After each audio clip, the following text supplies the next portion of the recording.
ஆண்டவராகிய இயேசு கிறிஸ்துவின் நாமத்தினாலே இந்த விடுதலை தேடல் நிகழ்ச்சிக்கு உங்களை வரவேற்கிறேன். ஆவியானவரை குறித்து நாம் கற்றுக்கொண்டிருக்கிறோம். உயிர்த்தெழுந்த பின்பு இயேசு ஆவியானவரை குறித்து பேசின அந்த காரியத்தின் அடிப்படையில் நாம் தியானித்து கொண்டிருக்கிறோம். இதில் இந்த ஆவியானவரை குறித்து பார்க்கும் பொழுது பிதா என்னென்ன வாக்குத்தத்தம் பண்ணினார், அதே நேரம் இயேசு இந்த ஆவியானவரை பற்றி என்னென்ன சொன்னார் அப்படிங்கிறத குறித்து நாம் கற்றுக்கொண்டிருக்கிறோம். இன்றைக்கு இன்னொரு புதிய காரியத்தை நம்ம ஆரம்பிக்க போகிறோம். அதே ஆவியானவரை குறித்து கடந்த வாரம் நம்ம பார்க்கும் பொழுது அல்லது கடந்த எபிசோட்ஸில் அவர் எப்படி சத்தியத்தை நமக்கு கற்றுக் கொடுக்கிறவர், சத்தியத்தின்படி நடத்துகிறவர், சத்தியத்தை நினைப்பூட்டுகிறவர் அப்படின்னு பார்த்தோம். இன்றைக்கி அந்த சத்தியத்திலிருந்து இன்னும் கொஞ்சம் ஒரு அடுத்த ஸ்டெப் எப்படின்னா கிறிஸ்துவுக்கும் ஆவியானவருக்கும் இருக்கக்கூடிய அந்த தொடர்பின் அடிப்படையில் நம்ம பார்க்க போகிறோம். ஏன் அப்படின்னு சொல்கிறேன்னா ஒரு வசனத்தை வாசிக்கலாம். ரோமர் 8வது அதிகாரம் 9வது வசனம் இப்படி சொல்லுது. தேவனுடைய ஆவிங்கிற வார்த்தையை அந்த பதத்தை ஞாபகம் வச்சுடுங்க. உங்களில் வாசமாக இருந்தால், ஆஃப்கோர்ஸ் நமக்குள்ளே இருக்கக்கூடிய பரிசுத்த ஆவியானவரை பற்றி தான் இந்த வசனம் நமக்கு பேசுது. தேவனுடைய ஆவி உங்களில் வாசமாக இருந்தால் நீங்கள் மாம்சத்துக்கு உட்பட்டவர்களாக இராமல் ஆவிக்குட்பட்டவர்களாக இருப்பீர்கள். பரிசுத்த ஆவியானவரை பற்றி தான் பேசுது. கிறிஸ்துவின் ஆவி இல்லாதவன் அவருடையவன் அல்ல. மேலே தேவனுடைய ஆவின்னு இருக்குது, இங்கே கிறிஸ்துவனுடைய ஆவின்னு இருக்குது. எல்லாத்தையும் சேர்த்து மொத்தமாக பார்த்தா இது பரிசுத்த ஆவியானவரை பற்றி பேசுது.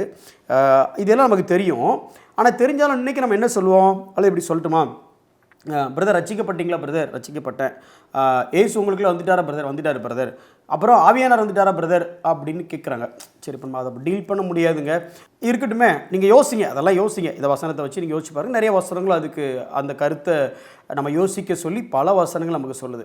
கிறிஸ்துவின் ஆவி இல்லாதவன் அப்படின்னா கிறிஸ்து உள்ளே இருக்கிறாரு, கிறிஸ்துவின் ஆவி இல்லாதவன் அவருடையவன் அல்ல அப்படின்னு இருக்குது.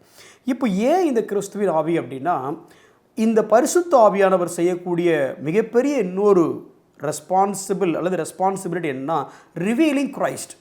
கிறிஸ்துவை பற்றி நமக்கு இன்னும் வெளிப்படுத்தக்கூடியவர் பரிசுத்த ஆவியானவர். அதாவது கிறிஸ்துவை பற்றி அறிகிற அறிவு நமக்குள்ள ஆவியானவர் வர வர இந்த கிறிஸ்துவை பற்றி அறிகிற அறிவுன்னு வளர்ந்துக்கிட்டே வரும். அது வளர வளர நாமளும் ஒரு ஸ்டேஜில் போகல மாதிரி அவரை அறிகிற அறிவின் மேன்மைக்காக எல்லாவற்றையும் நஷ்டமும் குப்பையும் என்று எண்ணினேன் அப்படிங்கிற மெச்சூரிட்டிக்கு நம்ம வந்துடுவோம். நான் உங்களுக்கு சொல்கிற புரியுதா? உங்களுக்குள்ள ஆவியானவர் அதிகமாக ஆவியானோட நடத்துதலும் அவருடைய அந்த உந்துதலும் அவருடைய அகத்துண்டல் அதிகமாக நீங்கள் எதை அதிகமாக தெரிஞ்சுப்பீங்கன்னா கிறிஸ்துவ அதிகமாக தெரிஞ்சுப்பீங்க. வல்லமை வரோம் அதை பற்றி நான் சொல்லலை, அது அப்புறம் பேசுவோம். கிறிஸ்துவ அதிகமாக தெரிஞ்சுப்பீங்க. அதிகமாக கிறிஸ்துவ தெரிய மற்ற எல்லாமே உங்களுக்கு ரொம்ப சீப்பாக இருக்கும். It will reveal Christ. வசனம் எப்படி இருக்குது? வசனம் வாசிக்கணும். யோவான் 16வது அதிகாரம் 13வது வசனம். சத்திய ஆவியாகி அவர் வரும்பொழுது சகல சத்தியத்திற்குள்ளும் உங்களை நடத்துவார். சத்தியத்தை பற்றி பேசணும். அவர் தம்முடைய சுயமாய் பேசாமல் தாம் கேள்விப்பட்டவைகள் யாவையும் சொல்லி வரப்போகிற காரியங்களை உங்களுக்கு அறிவிப்பார். சத்தியம்னு சொல்கிறாரு. சரி, இந்த சத்தியம் யார் அல்லது என்ன? யோவான் 14வது அதிகாரம் 6வது வசனத்தில் இயேசு என்ன சொல்கிறாரு? நானே வழியும் நானும் சத்தியம்னு சொல்ல, நானே சத்தியம்னு சொல்கிறாரு. அப்போ சத்தியங்கிறது என்னது? இயேசுவானவரை பற்றி. இன்னும் தாண்டி ஒரு அதிகாரம் மேலே போனால் 17வது அதிகாரம் 17வது வசனத்தில் பார்த்தீங்கன்னா, sanctify them in the truth, your word is the truth. சத்தியங்கிறது இயேசுடைய வார்த்தை அப்படின்னு நம்ம சிம்பிளாக நம்ம புரிஞ்சுக்கலாம்னு வச்சுக்கோங்களேன். அப்போது இந்த ஆவியானவர் வந்தால் அவர் எதை பேசுவார்னா இயேசுவை பற்றி பேசுவார். ஆவியானவர் வந்தால் இயேசு என்ன பேசினாரோ அதை பேசுவார். இயேசு கிறிஸ்து சிலுவையில் என்ன செஞ்சாரோ அதனால் உங்களுக்கும் எனக்கு என்ன நடக்குதோ அதை பற்றி பேசுவார். ஒவ்வொரு எபிசோடும் படித்து பாருங்கள். ஒவ்வொரு புத்தகமும் எதை பற்றி பேசுதுன்னா கிறிஸ்து என்ன செய்தார் என்பதை வெளிப்படுத்துகிற காரியமாக இருக்குது ஒவ்வொரு எபிசோடும். ஸோ முதல்ல ஆவியானவர் எதை பற்றி அதிகம் நம்ம இடத்துல வெளிப்படுத்துவார் அப்படின்னா கிறிஸ்துவை பற்றி. ஆனால் நமக்கு இன்றைக்கி வெளிப்பாடு எப்படி வருதுன்னா கண்ணில் பார்க்குறவங்கள பற்றிலாம் வெளிப்பாடு வருது. சரி, அது வேண்டாம், நம்ம இங்கே பார்ப்போமே. கிறிஸ்துவை பற்றி வெளிப்படுத்துகிற ஆவியானவர். சரி, அதை தாண்டி ரெண்டாவது க்ளோரிஃபைங் கிரைஸ்ட். ரிவீலிங் கிரைஸ்ட்டுங்கிறது ஒரு ஸ்டேஜ். அடுத்து க்ளோரிஃபைங் கிரைஸ்ட் அப்படின்னு என்ன அர்த்தம்? யோவான் 16-14 நல்லா கவனிச்சிங்களா? நான் எல்லாத்தையும் வசனம் சொல்லி தான் சொல்கிறேன். யோவான் 16-14 இயேசு கிறிஸ்து என்ன சொல்கிறார் அப்படின்னா, அந்த அவருங்கிறது ஆவியானவர் என்னுடையதில் எடுத்து அப்படின்னா நான் உங்ககிட்ட சொன்னதில் என்னுடைய காரியத்திலிருந்து எடுத்து உங்களுக்கு அறிவிப்பதினால் என்னை மகிமைப்படுத்துவார். ஆவியானவர் யாரை மகிமைப்படுத்துவார்னா அவர் இயேசுவை மகிமைப்படுத்துவார். ஆனால் இன்னைக்கு நம்ம ஊரில் இருக்கிற ஆவியானவர் யாரை மகிமைப்படுத்துகிறாருன்னா யாருக்குள்ளே இருக்கிறாரோ அவரை மகிமைப்படுத்துகிறார். உங்களுக்கு புரியலைன்னு நினைக்கிறேன்ல. சரி, உங்களுக்கு புரியாமலே இருக்கட்டும். சில நேரத்தில் பார்த்தீங்க அப்படின்னா, எனக்குள்ளே இருக்கிற ஆவியானவர் எனக்கு என்ன பண்ணார் தெரியுமா, நாங்கள் என்ன செய்கிறோம் தெரியுமா, வல்லமையினால் பலத்தினால இல்லை பிரதர். ஆனால் ஆவியானவர் என்ன பண்ணுவார்னா, அவர் யாரை மகிமைப்படுத்துவார்னா, பிதாவையும் குமாரனையும் மகிமைப்படுத்துவார். ஒரு சின்ன எக்ஸாம்பிள் காமிக்கிறேன். நான் சொல்கிற விஷயத்தை நெயில் டவுன் பண்ணுறதுக்கு வசனம் காமிக்கிறேன், சரியா? இயேசுவை எப்படி ஆவியானவர் மகிமைப்படுத்துகிறான்னு காமிக்கிறேன் பாருங்களேன். இயேசு பிறக்கும்போது லூக்கா 1:35 உன்னதமான தேவனுடைய ஆவி உன் மேல் வரும். பிறக்கும்பொழுது கரு உருவாகும் பொழுதே ஆவியானவர் வந்துட்டாரா? சரி. மத்தேயு 3:16 எப்போ ஞானஸ்நானம் போகிறாரு, அப்போ ஆவியானவர் வந்துட்டாரா? அடுத்து பாருங்க, அடுத்து சோதனைக்குள்ளே போகிறாரு. மத்தேயு 4:1 யார் நடத்திட்டு போனா? ஆவியானவர் தான் நடத்திட்டு போனார். சரி, இப்போ எல்லாம் முடிஞ்சு சிலுவை முடிஞ்சு மரிச்சாச்சு. பிறப்பிலேருந்தே சொல்லிட்டு இருக்கேன், உருவானதுலேருந்தே சொல்கிறேன். இப்போ உயிரோட எழுப்பணும். யார் உயிரோடு எழுப்புனா? ரோமர் 8:11 பாருங்கள், பரிசுத்த ஆவியானவரை உயிரோடு எழுப்பினார்ன்னு இருக்கு. இப்போ அப்படியே இயேசு கிறிஸ்து வாழ்க்கை முழுக்க பரிசுத்த ஆவியானவர், இந்தா பாரு கிறிஸ்துவ பாரு, கிறிஸ்து பிறக்கிறாரு பாரு, கிறிஸ்து ஞானஸ்நானம் எடுக்கிறாரு பாரு, இந்தா பாரு கிறிஸ்து உனக்காக மரிச்சார், உயிரோட எழுந்துறாரு பாரு அப்படின்னு லைட்டு ஃபுல்லாக எங்கே அடிக்கிறாரா? கிறிஸ்து மேலே அடிச்சிட்டு இருக்கிறாரு ஆவியானவர். He will glorifying Christ. ஒரு ஸ்டேஜ் இருக்குது, நல்ல பெரிய கிரிக்கெட் ஸ்டேடியம். ஆனால் நைட்டு போய் பார்க்குறீங்க, ஒன்றுமே தெரியல. தரையை தடவி பார்த்தா புல் தெரியுது, பிச்சு தெரியுது. ஆனால் அங்கே விளையாட முடியுமா, அதை பயன்படுத்த முடியுமா, தெரியவே தெரியாது. ஏன்னா இருட்டாக இருக்குது. ஸ்டேடியம் இருந்தும் ஸ்டேடியத்தில் நல்ல பவுண்ட்ரி மார்க் எல்லாம் போட்டு கிரிக்கெட் விளையாட முடியல, ஏன்னா இருட்டாக இருக்குது. இப்போ டக்குன்னு அந்த ஃப்ளட் லைட்ஸை போட்டு விட்றாங்க. அங்கங்கே லைட் எரிய ஆரம்பித்த உடனே அதே ஸ்டேடியம் ஒன்றுமே புரியாமல் இருந்துச்சு. எங்கே பிச்சு எங்கே 4 லைன்னு தெரியாமல் இருந்துச்சு. ஆனால் இப்போ லைட்டை போட்ட அடுத்த செகண்டு இந்த ஸ்டேடியத்தில் இருக்கக்கூடிய எல்லாமே எனக்கு புரியுது. இதுதான் பரிசுத்த ஆவியானவரோட வேலை. இப்படி சொல்லட்டுமா? நீங்கள் இப்படி நின்றுட்டு இருக்கிறீங்க, உங்களோட தோல் பக்கத்துலேருந்து இங்கே ஒரு டார்ச் அப்படி அடிக்கிறாரு.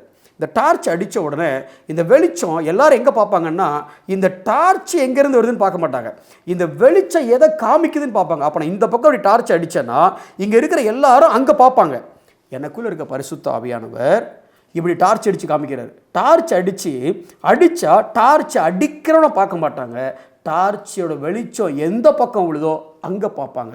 எனக்குள்ளே இருந்து வேலை செய்கிற பரிசுத்த ஆவியானவரை ஒவ்வொருத்தரும் அதை பார்க்கும் பொழுது கிறிஸ்துவை பார்ப்பாங்களே தவிர என்ன பார்க்க மாட்டாங்க. ஆனால் இன்றைக்கி நம்ம எப்படி சொல்கிறோம்? நம்ம ஒவ்வொரு முறையும் என்ன பாரு, எனக்குள்ளே இருக்கிற ஆவியானவரை பாரு அப்படின்னு நம்ம சொல்கிறோம். ஆனால் இங்கே டார்ச் அடித்தா யாரும் இங்கே பார்க்க முடியாது, கண்ணு கூசும். ஆனால் வெளிச்சம் எதை காண்பிக்கிறது என்றால் அங்கே தூரத்தில் என்ன இருக்குன்னு காண்பிக்கிறது. உங்களுக்குள்ளே எனக்குள்ளே கொடுக்கப்பட்ட ஆவியானவர் எதற்காக என்றால் உங்களையும் என்னையும் மேடை போட்டு பிரசித்தப்படுத்தி நம்மை காண்பிப்பதற்காக அல்ல, நம் மூலமாக இந்த உலகம் கிறிஸ்துவை பார்ப்பதற்காக. க்ளோரிஃபைங் கிரைஸ்ட், ரிவீலிங் கிரைஸ்ட், அதுதான் அவருடைய கோர் பர்பஸ். இன்னும் ஒரு காரியம் கிறிஸ்துவ வச்சு பார்க்கும் பொழுது, விட்னஸ் அபவுட் கிரைஸ்ட். என்னை பற்றி நான் யாருன்னு சொல்கிறதுக்கு இல்லை, கிறிஸ்து யாருன்னு சொல்கிறதுக்கு. வசனம் தானே சொல்கிறேன். யோவான் 15:26 பரிசுத்த ஆவியானவர் என்னை குறித்து சாட்சி கொடுப்பார். ரொம்ப சிம்பிளுங்க. நமக்குள்ளே இருக்க ஆவியானவரை வச்சு நம்ம யாரை தூக்கி பிடிக்கணும், யாரை தூக்கி காமிக்கணும்னா உங்களையும் என்னையும் இல்லை. நம்ம தூக்கி பிடிக்க வேண்டியது, தூக்கி காமிக்க வேண்டியது தேவனாகிய இயேசு கிறிஸ்துவை மாத்திரமே. உங்களுக்குள்ளே எனக்குள்ளேயும் இருக்கிறது பரிசுத்த ஆவியானவராக இருந்தால், உங்களுக்குள்ளே எனக்குள்ளேயும் செயல்படுகிறது பரிசுத்த ஆவியானவராக மாத்திரம் இருந்தால், என்னுடைய சுயம் அங்கே இல்லாமல் இருந்துச்சுன்னா, அதை தான் நான் மீன் பண்ணுறேன். என்னுடைய சுயம் இல்லாமல் இருந்ததுன்னா என்னுடைய எல்லா அசைவுகளையும் கிறிஸ்து தூக்கி காண்பிக்கப்படுவார். ஒரு சில எடுத்துக்காட்டு மட்டும் சொல்கிறேன் பாருங்களேன். நிறைய பேர் நம்ம என்ன சொல்கிறோம் அப்படின்னா, எனக்குள்ளே பரிசுத்த ஆவியானவர் இருக்கிறாரு அப்படின்னு சொல்கிறோம். ஆனால் எக்ஸால்ட் பண்ணுறது எதை எக்ஸால்ட் பண்ணுறோன்னா, கிஃப்ட்டை எக்ஸால்ட் பண்ணுறோம். நான் தப்பு சொல்லலை. கிஃப்ட்டை எக்ஸால்ட் பண்ணிவிட்டு கிவ்வரை விட்டுறோம். திருப்பியும் சொல்கிறேன், கிஃப்ட்டை எக்ஸால்ட் பண்ணிட்டு கிவரை விட்டுரும். என்ன பாருங்கள், என்னை ப்ராக்கெட்டில் எனக்கு இன்னும் வரம் இருக்குது, எனக்கு நல்ல தப்புன்னு நான் சொல்ல வரல. ஆனால் இங்கே இவர் இந்த வரம் பெற்றவர் அப்படின்னு சொல்கிற இவரை பற்றி எக்ஸால்ட் பண்ணுறோமா, இவருக்குள் இருப்பவர் கிறிஸ்து, அவர் கொடுத்த வரம்ங்கிறத அதை எக்ஸால்ட் பண்ணுறோமா? ரொம்ப சிம்பிள். ஒன்லைனில் சொல்ல போனால், உங்கள் மனைவியை நீங்கள் அதிகமாக நேசிக்கிறீங்களா, இல்லை உங்கள் மனைவி போடுற சாப்பாடு அதிகமாக நேசிக்கிறீங்களா? பர்சனை நேசிக்கிறீங்களா, பொசஷனை நேசிக்கிறீங்களா? பரிசுத்த ஆவியானவர் என்ற பர்சன், அந்த நபரை நேசிக்கிறீர்களா, இல்லை அவர் தரும் வரங்களை நேசிக்கிறீர்களா? மனைவியை நேசிக்கிறேனா, இல்லை மனைவி கொண்டு வந்த பணத்தையும் மனைவி கொண்டு வந்த பொருளையும் மனைவியோட சமையலையும் நான் நேசிக்கிறேனா? எதனை நேசிக்கிறேன்? ஆவியானவர் என்ற திருத்துவத்தின் 3வது நபரை நேசித்தால் அந்த நபர் கிறிஸ்துவை வெளிச்சம் போட்டு காட்டுகிறவராக இருப்பார். எனக்குள் பரிசுத்த ஆவியானவர் இருக்கிறார், சரி, அது முக்கியம். அப்புறம் என்ன வரம் இருக்குது பிரதர்? அது இல்லைங்க, என் மூலமாக கிறிஸ்து வெளியில் தெரிகிறாராங்கிறதான் முக்கியம். பரிசுத்த ஆவியானவர் இயேசுவை வெளிப்படுத்துகிறார், இயேசுவை மகிமைப்படுத்துகிறார், இயேசுவுக்கு சாட்சியாக உங்களை நிற்க வைக்கிறார். அதுதான் நமக்குள்ள பரிசுத்த ஆவியில் இருப்பதற்கான மிக பிரதானமான அடையாளம். கண்களை மூடி நாம் ஜெபிப்போம். அன்புள்ள ஆண்டவரே, இந்த சத்தியங்களை எங்களுக்கு நீ கற்றுக் கொடுக்கிறதற்காக நன்றி செலுத்துகிறோம். எங்களுக்குள் இருக்கிற ஆவியானவர் எங்களுக்காக மரித்த, எங்களுடைய பாவங்களுக்காக மரித்த, எங்களுக்காக சிலுவையில் அறையப்பட்ட, எங்களுக்காக உயிரோடு எழுந்து இன்றைக்கும் எங்களுக்காக பரிந்து பேசிக்கொண்டு இன்னும் எங்களுக்காக ஆயத்தம் பண்ணி எங்களை குறித்த அநேக திட்டங்களை வைத்திருக்கிற அந்த கிறிஸ்துவை வெளிப்படுத்துகிற ஒரு வாழ்வு பரிசுத்த ஆவியின் துணையோடு நாங்கள் வாழ எங்களுக்கு நீர் உதவி செய்யும். கிறிஸ்து எங்களிலே வெளிப்படட்டும், கிறிஸ்து எங்களிலே மகிமைப்படட்டும், கிறிஸ்துவுக்கு நாங்கள் சாட்சியாக இருக்கட்டும். அதற்கு ஆவியானவரே எங்களுக்கு துணை செய்யும்.